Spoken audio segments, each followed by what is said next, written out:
বহুত বড় গৃহস্থ ছিল। খাওয়া দাওয়া করে বাইরে হচ্ছে, 500 টাকা নজর দিয়েছে। বাইরে হওয়ার সময় ওনার সামনে দেখেন যে একটা বড় বিল্ডিং, হাফ বিল্ডিং, উপরে টিন, এমনি বিল্ডিং করা।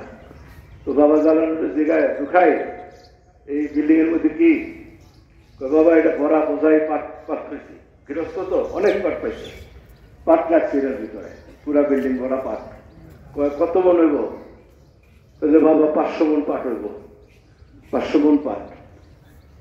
তখন বাবা জালানুরি নাকি কয়, ঢুকাই তুই আমার 500 টাকা দে, প্রতি মনে 1 টাকা করে আমার 500 টাকা দে।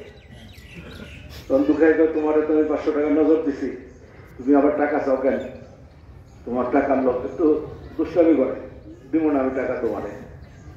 তাও কয় না, তুই দে আমারে, 500 মন পাট আছে তো, তুই 500 টাকা আমার দিয়ে দে। সে দিল না। এই কাহিনীটা বলছে আমার জৈনুদ্দিন দরবেশ, উনি তখন সেখানে ছিল। দেখছেন আপনারা কেউ জৈনুদ্দিন দরবেশ? বাবার খুব ভক্ত মুরিদ। সে দিল না। তারপরে বাবা রওনা দিয়ে চলে আসছে তালতলা ঘাট।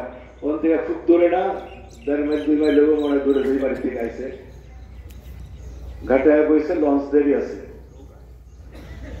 আচ্ছা যাই হোক, এরপরে বাবা জালানুরি জৈনুদ্দিন দরবেশ, জৈনুদ্দিন তুই আবার যা ওর বাড়িতে, লঞ্চ নৌকার দেরি আছে, লঞ্চের দেরি আছে, যাই বল যে বাবা তোমার 500 টাকা দিতেই বলছে, দিতে হইব তোমার। জৈনুদ্দিন গেছে, উনি খুব হাঁটতে পারত, এই সুরেশ্বর থেকে আহিকা সিলেট গেছে, খুব দ্রুত হাঁটতে পারত। গেছে কি, ভাই তুমি কি জন্য সবার কয়ে, ভাই তোকে বাবাই 500 টাকা দিতেই বলছে, এটা দিতে হইব তো, মাপ নাই। পরে কয়ে আমি তো নজর দিচ্ছি যা দেওয়ার, ওনারা তো টাকার লোক কেন, আমি দেবো না, না করে দিছি না, আমি তো আগেই না করছি, দিলে তো দিতেই পারতাম।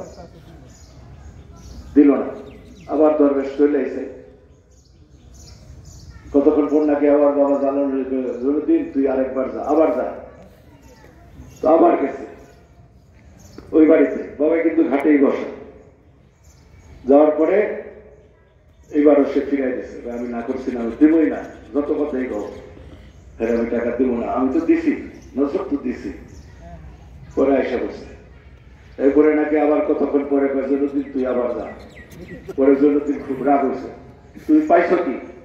ওই দিব না টাকা, তোমার তো টাকার লোক কেন, বারে বারে পাঠাও, না করে দিতেছে, কেন পাঠাও?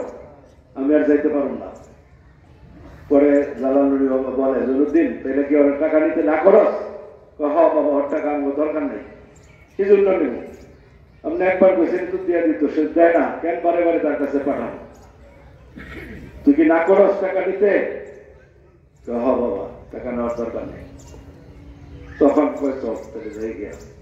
আশা করছে 2 থেকে 3 দিনের মধ্যে আগুন লাগা ওনার পাট গুদাম ছাই হয়ে একটা পাটও ছিল না, একটা পাটও ছিল না, সব জ্বলে গেছে। এরপরে কান্দে কান্দে দরবার এসে, আমার সব পাট জ্বলে গেছে, তুমি এটি জ্বালাইছো? আমি জ্বালাইছি, তোর তো আগেই কইছিলাম আমার 500 টাকা দে, 500 মন পাটের যায়, তুই তো আমার দেশ নাই। কেমন আর কি টাকার লোক এরকম করছে?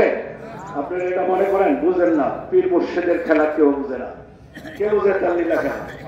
যে জ্ঞানী সে বুঝে, যদি সে জ্ঞানী হইতো চিন্তা করতো যে হুজুরে বারে বারে আমার কাছে টাকা চাইতেছে।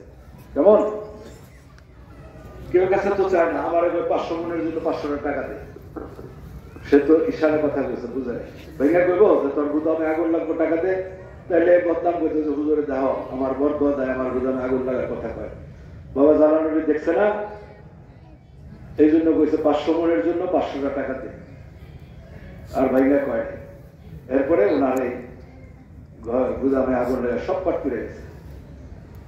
এই জন্য আমার জানো হয়ে কইছে কথা যে তোমরা মুর্শিদকে ভুল বুঝো না, মুর্শিদ এরকম করে অনেক সময়, তোমার কাছে টাকা চাইতে পারে, পয়সা চাইতে পারে, একটা জিনিস চাইতে পারে, কিন্তু এটা কিন্তু তোমার এই জিনিসের প্রতি মায়া। এটা প্রমাণ হচ্ছে না, এই পাটের উপরে তার মায়া, যে তুই 500 টাকা দিলে ওটা ভাইঙ্গা কয় নাই, কিন্তু তোর পাটটা বাচ্চা দেব। এটা কেন জানো? মুর্শিদকে দিলাম, এই যে পাটের জন্য নজরানা দিলাম, পাটের দায়িত্ব এখন কার হইল? মুর্শিদের হচ্ছে না, পাট তো আমার না, আমি তো পাটের জন্য তারা খাজনা দিলাম। তো মুর্শিদের খাজনা দিলে মালিকের